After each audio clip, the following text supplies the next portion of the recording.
How would you like a 15% discount to my daily email, the stack of stuff, the show notes, discounts to the conference, all of that? All you need to do is text the word show to 33777. You'll get the annual subscription with a 15% discount to my daily email. You'll get the stack of stuff, the links to the show notes, discounts to the conference, and so much more. All you have to do is text the word show, SHOW, to 33777. Text show to 33777.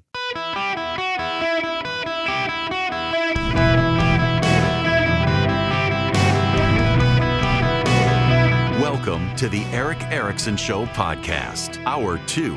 My fellow Americans, welcome. It is Eric Erickson here across the United States of America. I am delighted to have you with me. The phone number, 877-973-7425. If you will do me a favor and text the word Army, ARMY, to 33777. Just put in your name, email, zip code. We can contact you as we move about the country. We will be headed to Tulsa, Oklahoma next week. Thursday, we will be in Tulsa. We'll be at the local ice hockey rink. They got a bar there. We're going to go have a beer with our listeners and talk post-election. If you're in Tulsa or around the Tulsa area, heck, if you're over at our new affiliate in Oklahoma City and you want to drive over, all you got to do is text Army to 33777. But more importantly, go to krmg.com, krmg.com, or the KRMG app. You should be using their app anyway. And you got to register. It's free. You don't have to pay a thing to come see me, but you do have to register in advance. So go to krmg.com and fill out your information. Also, those of you WOKV in Jacksonville, I'm coming down there right after the election as well. So going to be doing a post-election whirlwind trip. And then I'm going out to see you fine people in Las Vegas at the next week, the end of the next week after the election. I'll be hanging out with you guys out in Las Vegas. So my election, normally the election hits and I can go on vacation. Not this year. I'm going to be first with the listeners in Tulsa, then the listeners in Jacksonville, then the listeners in Las Vegas. And then I'm going to stay a couple extra days and have some fun. So welcome. It's Eric Erickson here. I've got to begin this hour with Jeff Bezos and his op-ed in his own newspaper. He is the owner of the Washington Post. The reason Jeff Bezos is writing is because the Washington Post has decided to stop doing presidential endorsements. And multiple editorial page editors and staff of the Washington Post have quit because they needed the Washington Post, a relentlessly anti-Trump publication, to actually write that they endorse Kamala Harris. The individuals are allowed to, but they couldn't just do that. They needed the institutional voice of the Washington Post to say explicitly, we hate Donald Trump, vote for Kamala Harris, as opposed to just reporting in such a way that everyone knows they hate Donald Trump. And so there are people quitting. 200,000 people have canceled their digital subscriptions. Now, full disclosure, I was a subscriber to the Washington Post, and I canceled my subscription. I did not cancel my subscription because they've come out against Donald Trump or they've come out for Kamala Harris, or they didn't. I canceled my subscription to the Washington Post because they are a terrorist mouthpiece for Hamas, and ever since their supreme editor, Hassan Nasrallah, died, they haven't known what to do. These people are relentlessly anti-Semitic. They hate Israel. They hate Jews. They are completely in the tank for Hamas. They are a terrorist propaganda outlet as far as I'm concerned, and I did not want my money going to a Hamas propaganda outlet, so I canceled my Washington Post subscription. Also, despite the New York Times' biases, the New York Times does a better job covering Washington, D.C. than the Washington Post. The New York Times covers international affairs far better with greater depth than the Washington Post. The Washington Post has become nothing more than the National Enquirer. Jeff Bezos has seen a decline, and part of his decline is that the New York Times, despite having a massive population of wokes, is working hard to not allow the inmates to run the asylum. At the Washington Post, they just let the inmates take over. And now Bezos, with the fallout, 200,000 progressives canceled their subscriptions because they needed, think about this, they had a psychological need for a newspaper to affirm their view. And they didn't get it, so they canceled. It's a damning indictment on the psychology of the left. When you hear these studies about progressives have worse mental health than conservatives, here's an example of it. And progressive women were the most furious, and guess what? They're the ones with the biggest psychological issues. This entire election is about whether we nurse the neuroses of progressive women or not. Jeff Bezos writing in his newspaper, in the annual public surveys about trust and reputation, journalists and the media have regularly fallen near the very bottom, often just above Congress. But in this year's Gallup poll, we have managed to fall below Congress. Our profession is now the least trusted of all. Something we are doing is clearly not working. Let me give you an analogy. Voting machines must meet two requirements. They must count the vote accurately, and people must believe they count the vote accurately. The second requirement is distinct from and just as important as the first. Likewise, with newspapers, we must be accurate and we must be believed to be accurate. It is a bitter pill to swallow, but we are failing on the second requirement. Most people believe the media is biased. Anyone who doesn't see this is paying scant attention to reality, and those who fight reality lose. Reality is an undefeated champion. It would be easy to blame others for our long and continuing fall in credibility and therefore decline in impact, but a victim mentality will not help. Complaining is not a strategy. We must work harder to control what we can control to increase our credibility. Presidential endorsements do nothing to tip the scales of an election. No undecided voter in Pennsylvania are going to say, I'm going with newspaper A's endorsement. None.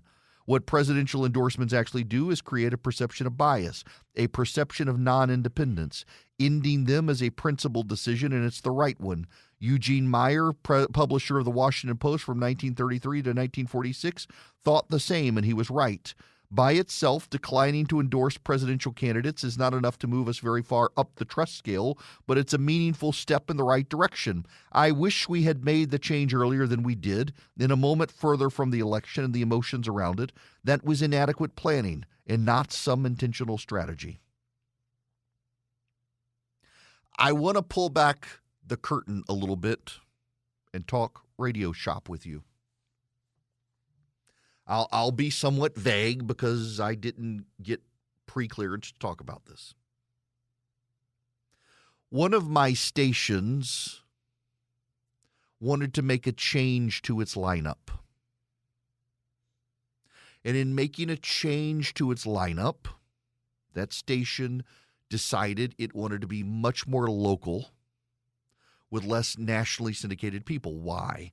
Because a lot of radio stations to survive in the future need to have more local content, less nationally syndicated content. And frankly, that puts me at a disadvantage as I grow nationally, and I understand it. But the station involved decided, in the interests of fairness and to avoid an appearance of impropriety, decided it needed to make its changes before June.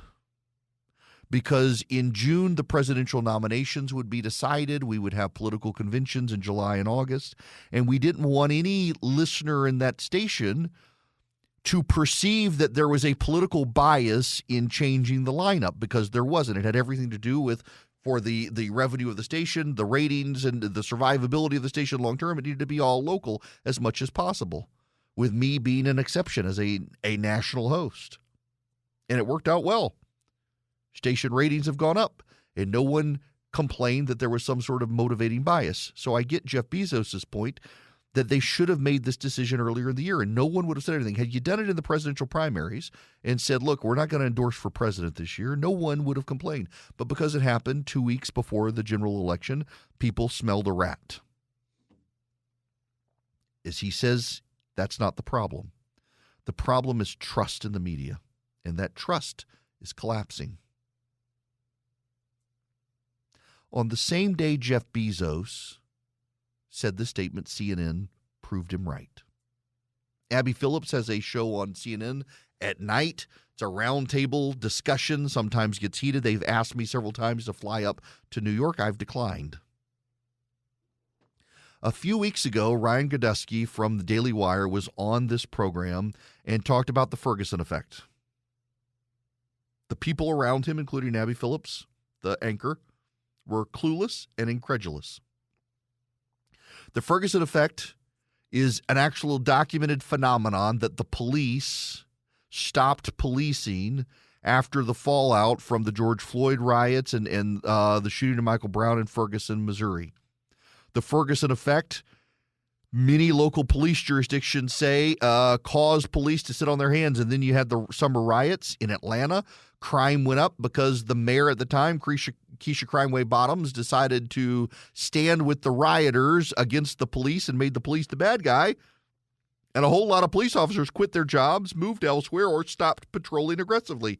And crime went up. Officers' lives were put at jeopardy. It's called the Ferguson effect.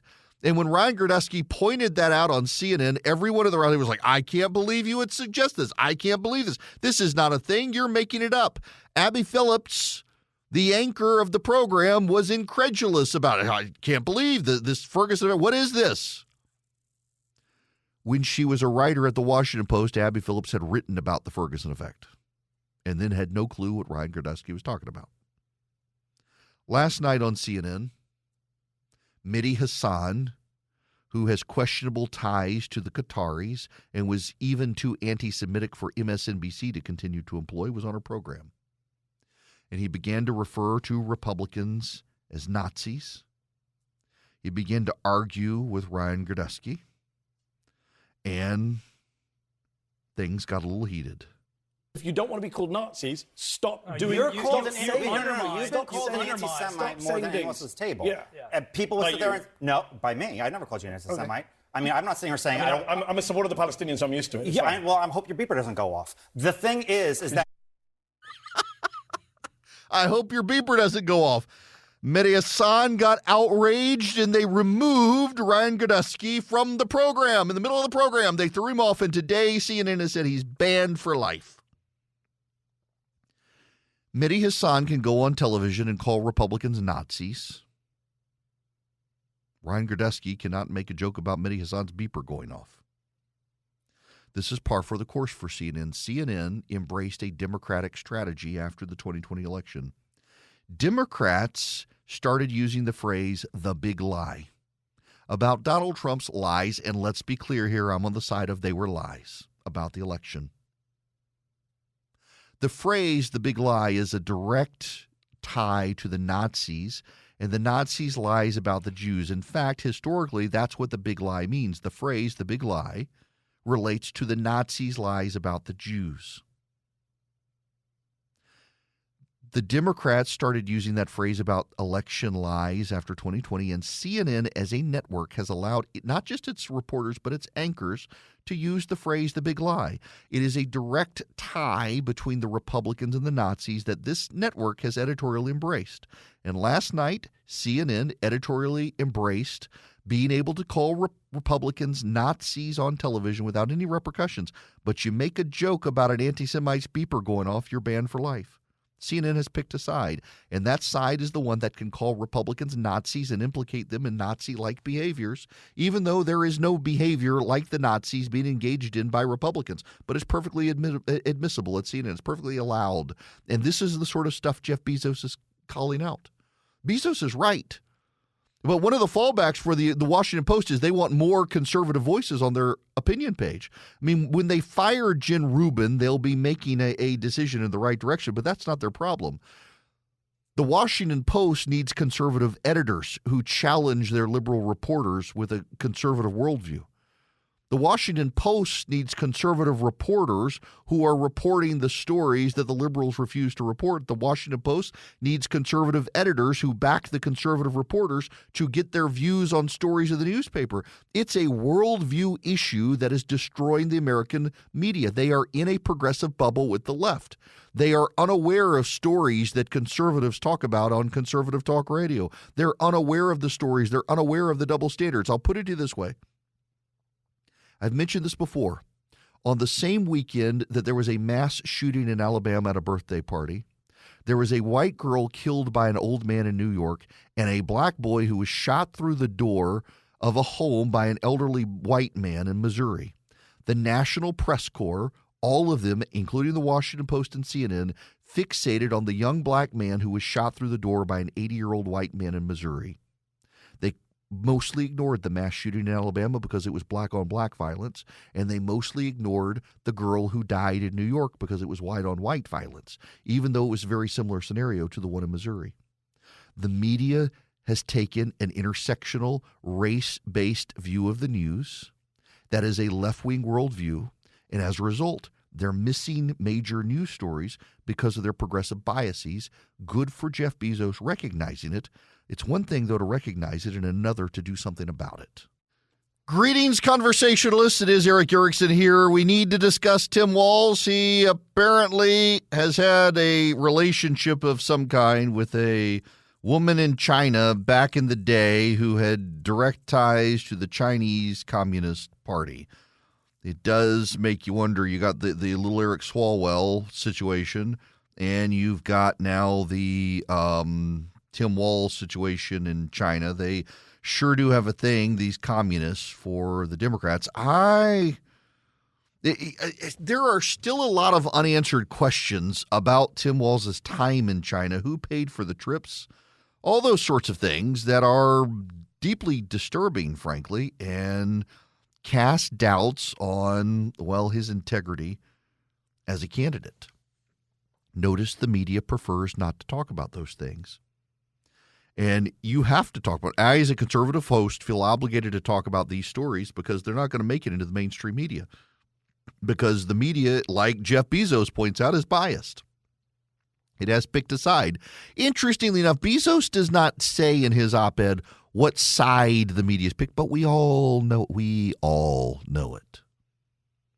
And so you're not getting aggressive media coverage about Walz's time in China, his lies about his military background, his lies about awards he's gotten. He is a serial liar. He's actually come out in an interview and said, I don't think most people think I'm a serial liar. Yeah, actually, Tim, more and more people think you're a serial liar. You're a drag on the Harris ticket.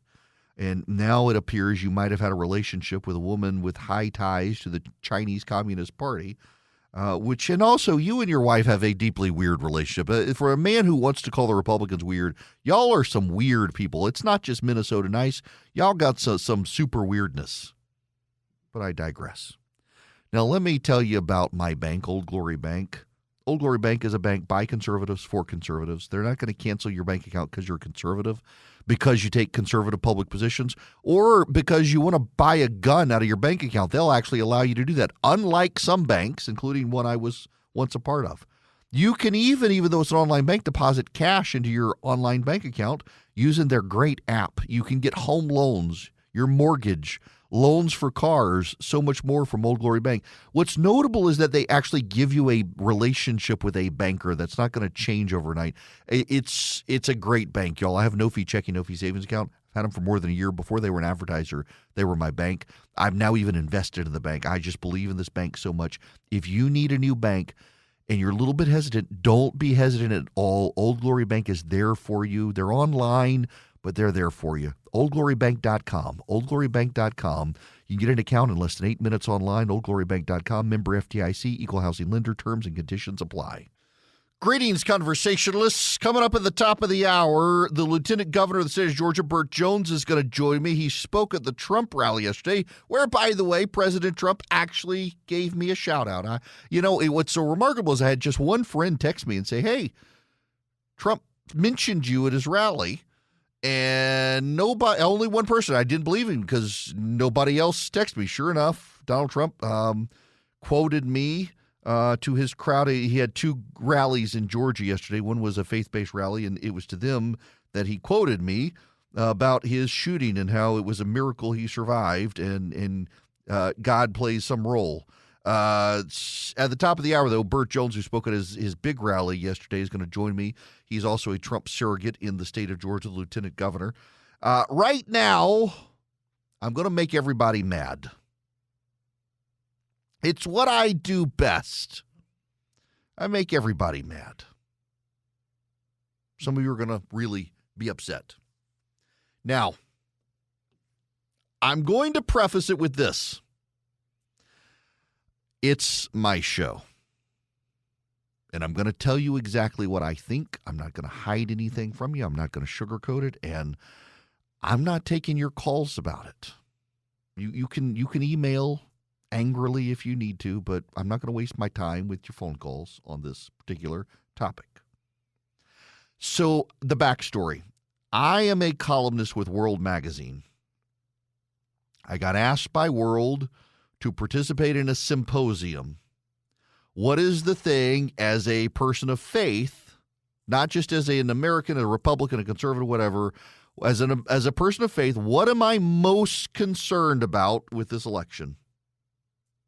And I started writing the piece last week. The deadline was Friday, and I just thought, I'm not going to send this in. It's going to get me hate mail.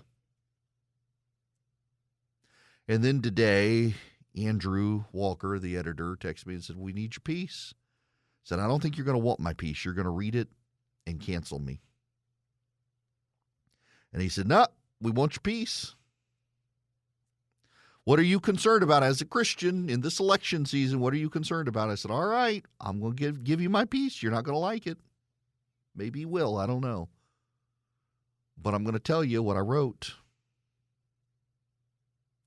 That this election, as a person of faith, is frustrating me for a lot of reasons.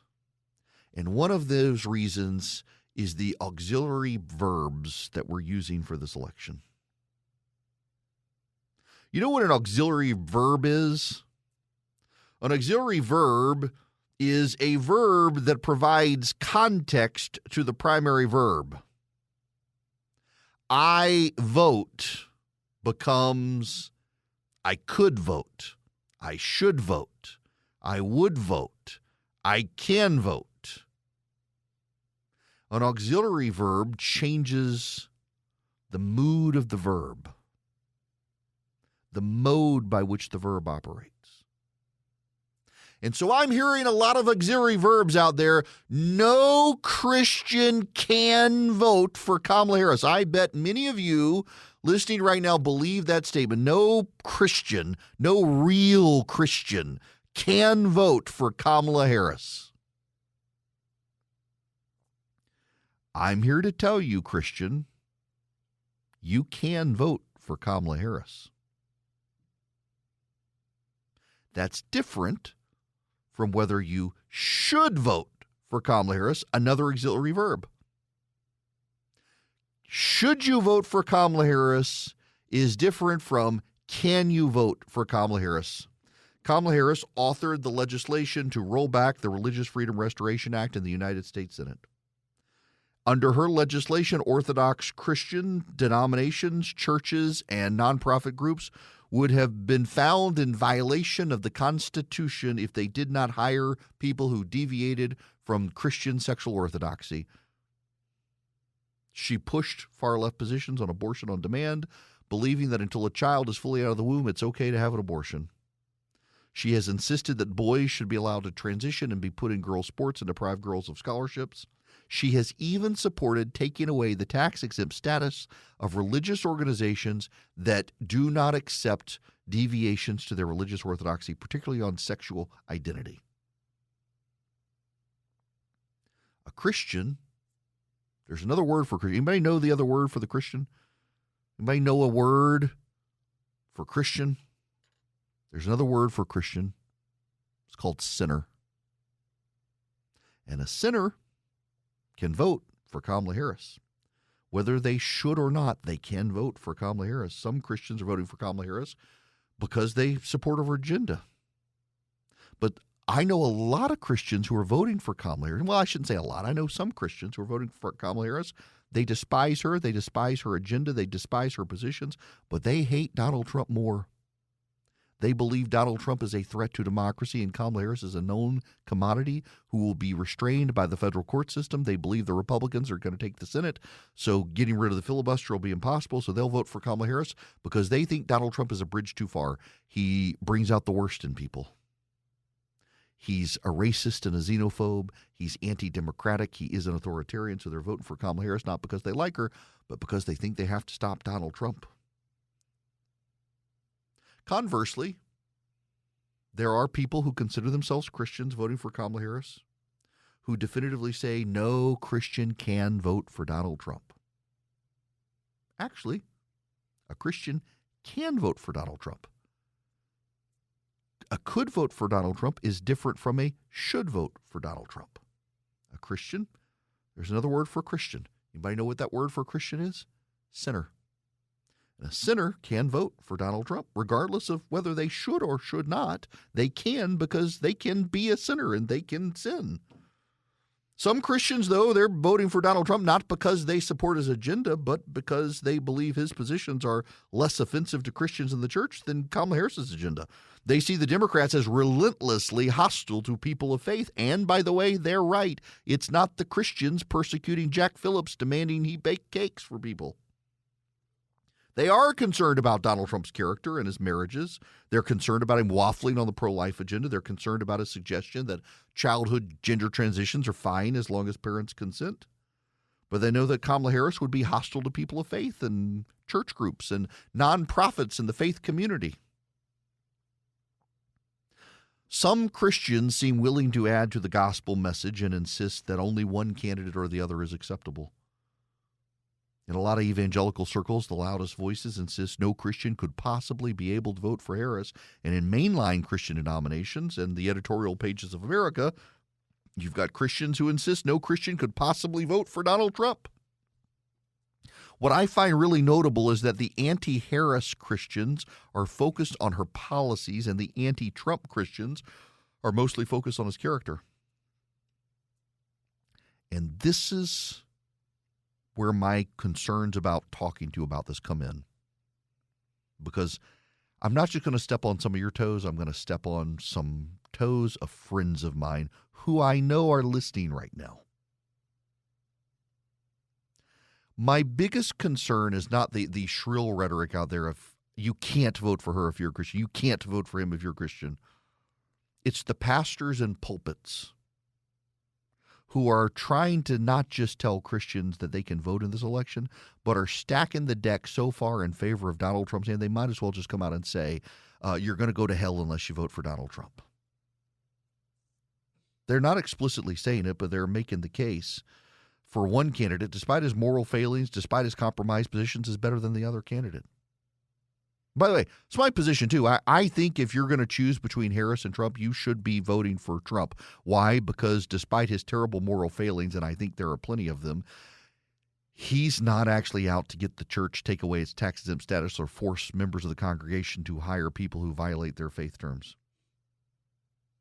But I got a real problem with pastors and pulpits stacking the deck in favor of a candidate who has cheated on all of his wives, who brings out the worst in other people, who says terrible things, and has repeatedly said, including to your host, who you are listening to right now, that he has never had the need to repent, which is a sign of being or not being a Christian. If you believe you've never had to repent for anything in your life, you are definitionally, it's not my judgment, it's not my opinion, it is Scripture itself that says if you've never felt the need to repent for anything, you're not a Christian. That's not my opinion of Christianity. That is Christianity 101. Repent and be baptized, said the Lord Almighty Jesus Christ. And Donald Trump says he's never needed to repent for anything. You ask him if he's a Christian, he says, I'm a Presbyterian. But between him and her, I don't think it's a contest. I think him. But I have a real problem with pastors and pulpits. And I've seen some Christian media influencers out there saying you can choose between the lesser of two evils. I want you to be real clear. If you're using that phrase, you can choose between the lesser of two evils, you're choosing evil. And I think pastors should be very careful from the pulpit of conveying to people that you can take this moral cad and vote for him because he's better than the other side. Because if we're staking out that position that the line is he's better than the other side, where do we then keep drawing the line? Because at some point, you get two really awful candidates for both sides. Are you still going to stand in the pulpit? You've got a guy who's openly cheating on his wife. Maybe he's gay. He's not even cheating on his wife. He's in an open relationship with his male partner, but he believes that we got to protect the churches and we'll leave the churches alone. And he's running on sealing the border, and he's running on throwing the immigrants out. And the pastors in the pulpit, are you still willing to stand in the pulpit and say, hey, go vote for this guy. He's better for us. But this time he's gay, not just a serial adulterating heterosexual. Where do you draw the line? Where do you start drawing the line, pastor? If you're going to get in the pulpit and say these things, where do you draw the line?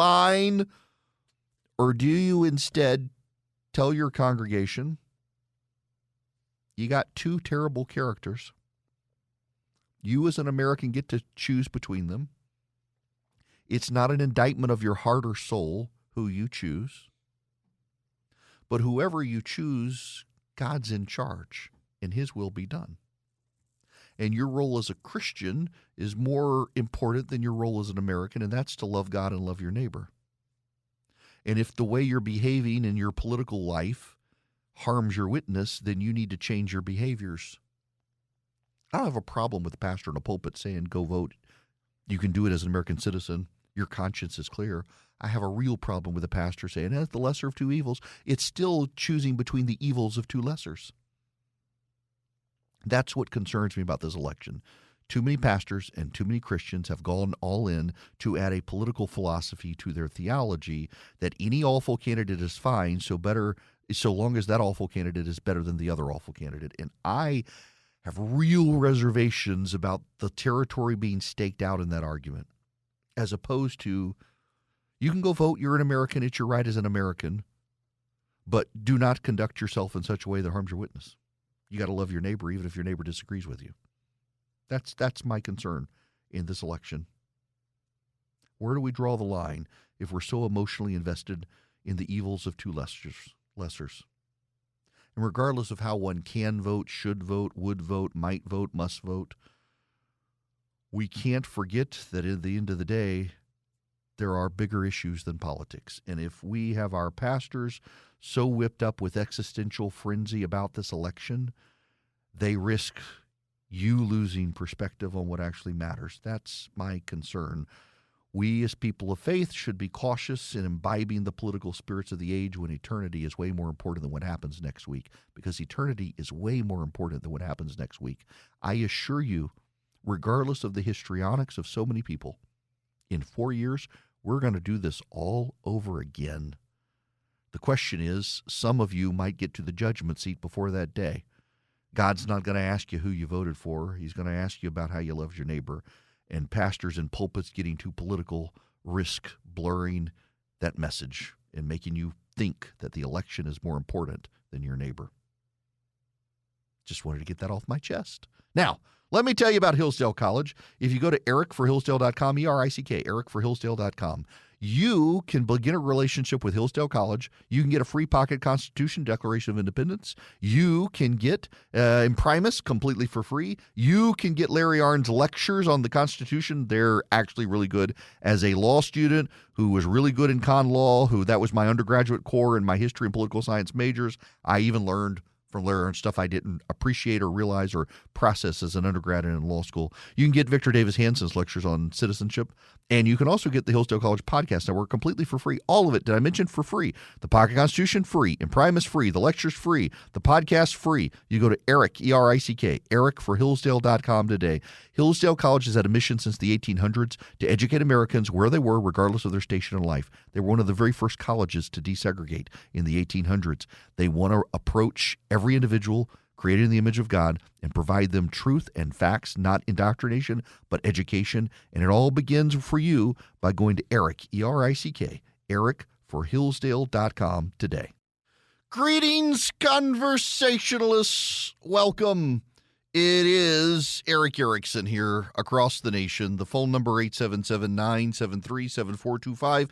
James is calling from Kansas City, Missouri. Welcome. How are you? Real good, Eric. Thanks for taking my call. Sure. I'd like to know, it seems like to me the election might be more of a personality contest than an election option. People don't like Trump because of his rhetoric or that he was morally not sound, whatever.